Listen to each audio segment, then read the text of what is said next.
Bismillahirrahmanirrahim. Assalamualaikum warahmatullahi wabarakatuh. Perkenalkan, nama saya Diah Faris Alifatus Sa'diyah. Di sini saya akan mempresentasikan tentang nilai-nilai dan jati diri bangsa. Pengertian jati diri bangsa.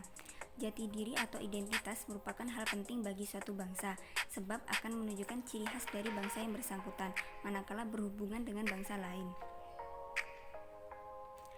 Sebuah bangsa membutuhkan identitas, karena pada dasarnya membangun bangsa adalah membangun identitas suatu komunitas politik yang disebut bangsa. Insinyur Soekarno dalam kursus Pancasila sebagai dasar negara tanggal 5 Juli 1958 mengatakan, bangsa itu suatu individualitaid, sebagaimana individu mempunyai karakter-karakter sendiri. Tiap-tiap manusia mempunyai karakter sendiri-sendiri. Demikian pula bangsa mempunyai watak sendiri-sendiri. Berbagai pendapat menyatakan bahwa jati diri bangsa Indonesia memiliki kaitan dengan Pancasila. Kailan menyebut Pancasila sebagai jati diri bangsa. Hal ini dikarenakan jati diri bangsa itu berisikan nilai-nilai dasar yang merupakan hasil buah pikiran dan gagasan dasar bangsa Indonesia tentang kehidupan yang dianggap baik, yang memberikan watak, corak, dan ciri masyarakat Indonesia. Selanjutnya, nilai-nilai yang terkandung dalam setiap Pancasila. Yang pertama adalah ketuhanan yang Maha Esa. Bangsa Indonesia mengakui bahwa kehidupan bangsa Indonesia berada dalam pemeliharaan Tuhan yang Maha Esa. Kesadaran akan kuasa Tuhan atas keberlangsungan hidup bangsa Indonesia mendorong Soekarno menjadikan Tuhan yang Maha Esa itu menjadi yang pertama dalam kehidupan berbangsa. Selanjutnya, kemanusiaan yang adil dan beradab.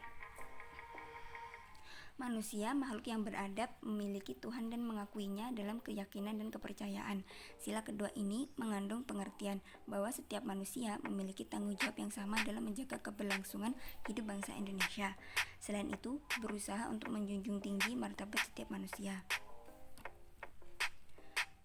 Selanjutnya, Persatuan Indonesia.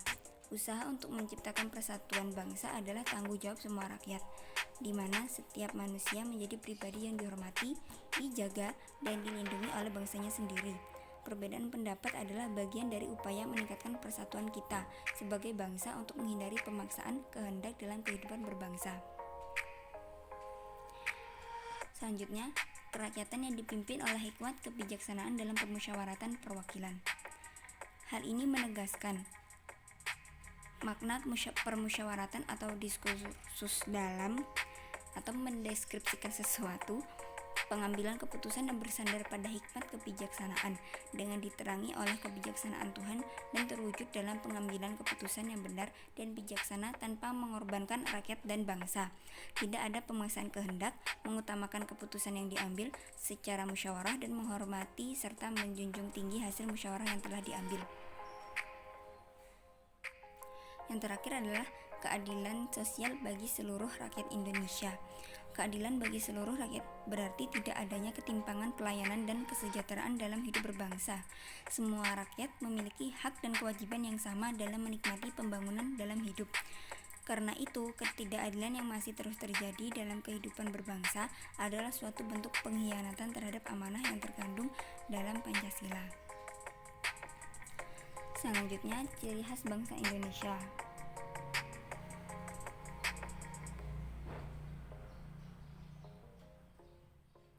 Bangsa Indonesia adalah bangsa yang kaya akan berbagai suku, ras, dan juga bahasa.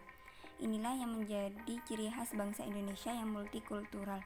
Masyarakat multikultural merupakan masyarakat yang terdiri atas berbagai macam suku yang masing-masing memiliki nilai kebudayaan yang berbeda.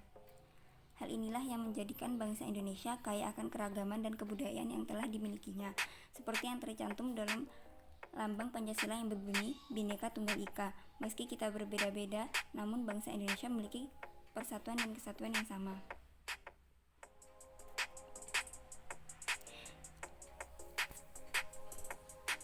Yang pertama adalah bahasa.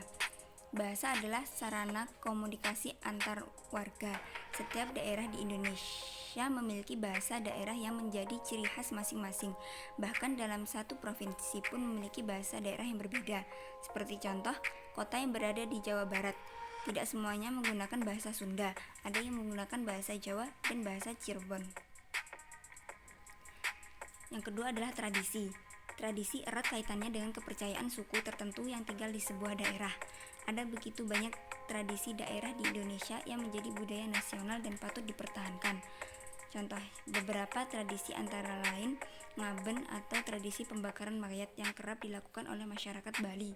Selain itu, ada juga tradisi karapan sapi atau adu sapi khas Madura. Yang ketiga, peninggalan sejarah.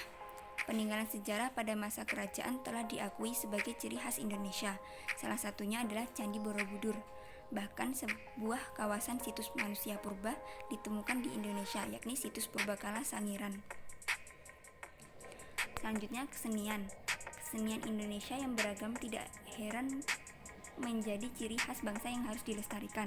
Mulai dari tari-tarian hingga lagu daerah yang menarik untuk selalu dikulik nilai budayanya. Ragam tarian dan lagu pun diciptakan memiliki tujuan tertentu seperti hiburan, penyambutan, atau pengiring ritual. Contoh tarian daerah di Indonesia yang telah mendunia adalah tari pendet, tari saman, tari kecak, tari jaipong, tari topeng, dan sebagainya.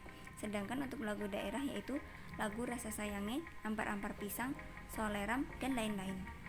Begitu pula dengan alat musik khas suatu daerah dan seni pertunjukan yang menjadi ciri khas Indonesia, seperti alat musik angklung dan pertunjukan wayang kulit.